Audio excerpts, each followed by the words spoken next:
절에 가서 돈 벌게 해달라고 기도하면 너무 세속적인 것 같은가요?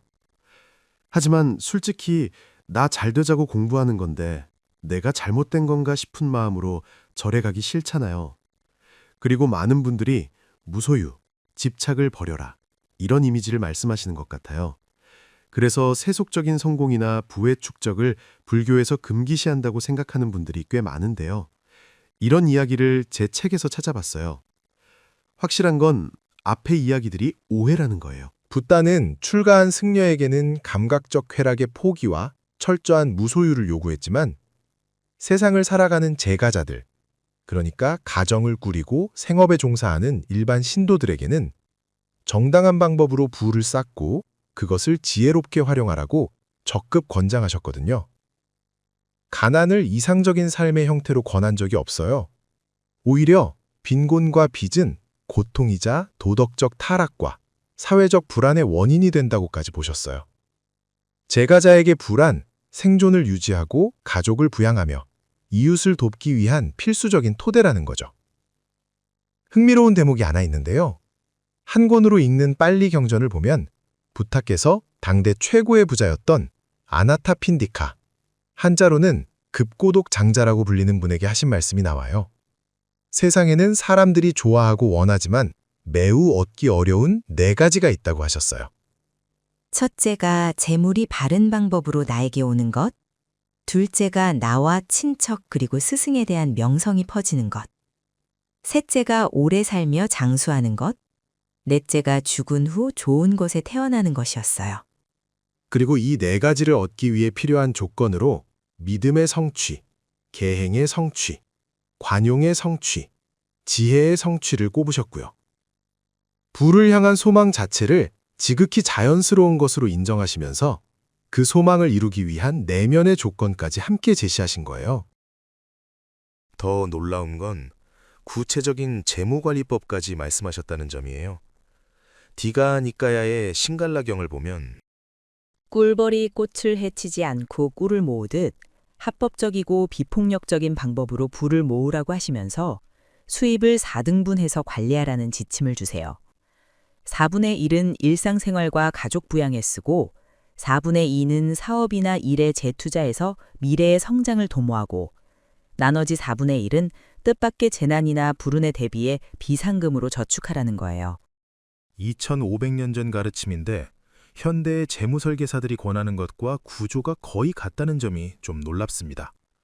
거기에 더해 비아가파자경에서는 경제적 안정을 이루는 4가지 조건으로 부지런한 노력, 벌어들인 재물의 수호, 좋은 벗 사귀기, 수입과 지출의 균형 잡힌 생활을 강조하기도 하셨어요. 그리고 붓다는 정당하게 부를 이룬 제가자가 누려야 할 4가지 행복도 명확하게 말씀하셨어요. 안나경에 나오는 내용인데요.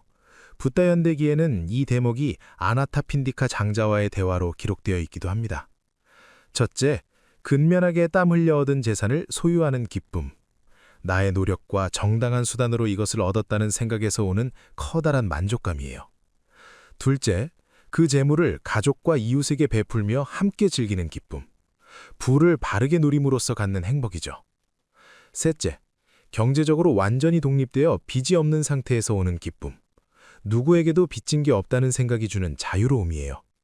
넷째, 정당한 방법으로 벌었기에 몸과 말과 생각으로 벌이는 내 행위에 흠이 없다고 느끼는 비난받지 않는 기쁨이에요.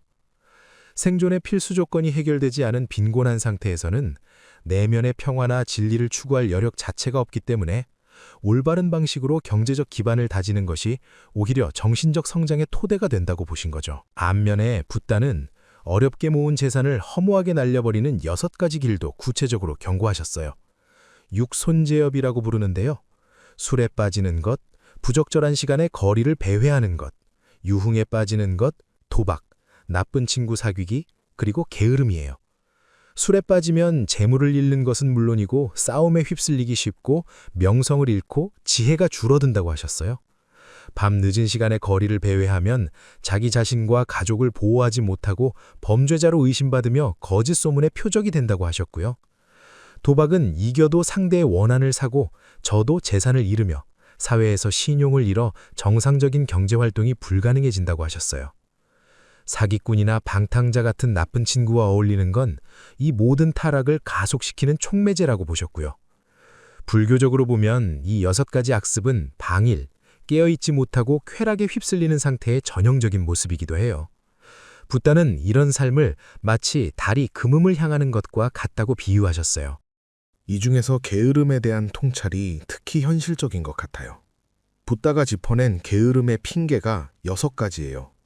너무 춥다, 너무 덥다, 너무 이르다, 너무 늦다, 너무 배고프다, 너무 배부르다. 전부 짝을 이루는 양극단이에요. 어떤 상태에서든 안 할 핑계는 만들어진다는 거잖아요. 심리적으로 덥지도 춥지도 않고 배가 딱 적당히 부른 완벽한 순간이란 존재하지 않거든요. 인간이 환경을 핑계 삼아 스스로를 속이는 마음의 함정을 정확히 꿰뚫어 보신 거예요. 장하함경에서는 이걸 조금 다른 각도로 풀어서 부유하고 즐거우면서도 일하기를 좋아하지 않는 것과 가난하고 궁하면서도 부지런히 닦지 않는 것까지 포함해서 설명하기도 해요. 그 완벽한 때를 기다리는 동안 새 재산은 못 벌고 벌어놓은 재산만 줄어든다는 거죠. 핑계를 대고 멈춰있는 시간은 단순한 휴식이 아니라 미래에 창출할 수 있는 부의 기회를 날려버리는 적극적인 손실행위예요. 불교의 핵심 덕목 중 하나인 정진, 깨어있는 상태로 끊임없이 노력하는 자세와 정반대에 있는 거죠. 그래서 붓다는 추위와 더위를 가리지 않고 아침 저녁으로 힘써 닦으면 어느 사업이고 안 될 것 없어 마침내 근심 걱정 없게 된다는 개송을 남기셨어요. 외부 조건에 지배당하지 않는 단단한 내면을 길러 자기 삶을 주체적으로 개척하라는 뜻이에요. 자, 그런데 여기서 질문이 하나 생기죠? 부를 긍정하고 게으름을 경계한다면 그냥 돈만 열심히 벌면 그만인 건가? 붓다가 진짜로 경계한 건 대체 뭘까? 이 지점이 흥미로운데요. 붓다가 문제 삼은 건 부의 축적 자체가 아니라 부에 대한 이기적인 독점과 집착이었어요. 증이라 함경에 두 부류의 부자가 대비돼 나오거든요. 한쪽은 온갖 고생을 해서 재물을 모으지만 자기한테도 가족이나 고용인에게도 인색하게 굴며 그저 숨겨두기만 하는 사람이에요. 이런 사람의 재물은 결국 왕이나 도둑에게 빼앗기거나 불과 물에 흩어져 허무하게 사라진다고 하셨어요. 반대쪽은 똑같이 땀 흘려 벌되 부모와 가족에게 넉넉히 베풀고 대중과 널리 나누며 기뻐하는 사람이에요. 붓다는 이렇게 관용을 베푸는 삶을 적극적으로 본받으라고 강조하셨고요. 에리히 프롬의 개념을 빌리면 소유지향과 존재지향의 차이라고도 볼 수 있어요. 동화가 있는 철학서재라는 책에서 전래동화 금도끼 은도끼를 이 관점으로 풀어내는 대목이 있는데요. 정직한 나무꾼에게 도끼는 그것이 쇠든 금이든 상관없이 가족을 먹여 살리는 도구였지만 욕심쟁이에게 금도끼는 소유 자체가 목적이었잖아요. 남들보다 값비싼 물건으로 자기를 증명하려는 순간 우리는 물건의 주인이 아니라 노예가 돼버려요. 소유욕에는 채워지는 한계점이 없으니까 불안과 공허감만 깊어지게 돼요. 이소부화 돼지들의 소풍 이야기도 비슷한 맥락인데요.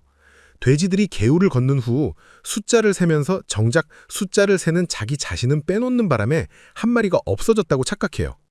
우리도 은행 통장 잔고, 아파트 평수, 자동차 배기량 같은 바깥 대상만 열심히 세다 보면 정작 내 삶의 주인공이어야 할 나 자신은 뒷전으로 밀려나는 자기 소외를 겪게 되거든요.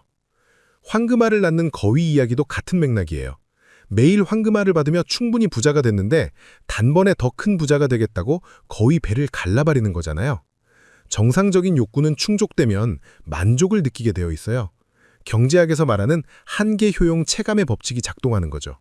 그런데 탐욕은 끝이 없어요. 지금 건강한 욕구 안에 있는지, 거위 배를 가르려는 탐욕에 덫에 걸린 건지 알아차리는 게 중요하다는 거예요. 서재용이 역주한 금강경 강해에서는 이 지점을 한 단계 더 끌어올려요. 돈과 재물은 잘 쓰면 천사가 되지만 잘못 쓰면 재앙이 된다고 하면서 역사에는 천사의 기록보다 재앙의 기록이 더 많기 때문에 우리가 보시라는 말 앞에서 머뭇거리게 된다고 해요.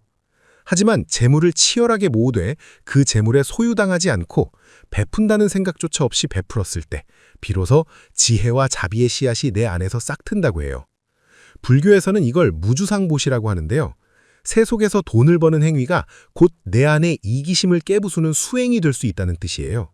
경제활동과 깨달음의 길이 별개가 아니라 하나로 연결될 수 있다는 것. 이게 불교가 바라보는 부의 궁극적인 의미인 것 같습니다. 결국 불교 경전은 세상에서의 무능력이나 맹목적인 가난을 미덕으로 포장하지 않아요. 세속 속에서 정당한 방법으로 최선을 다해 경제적 기반을 다지고 그렇게 이룬 부를 바탕으로 나와 세상을 이롭게 하는 것.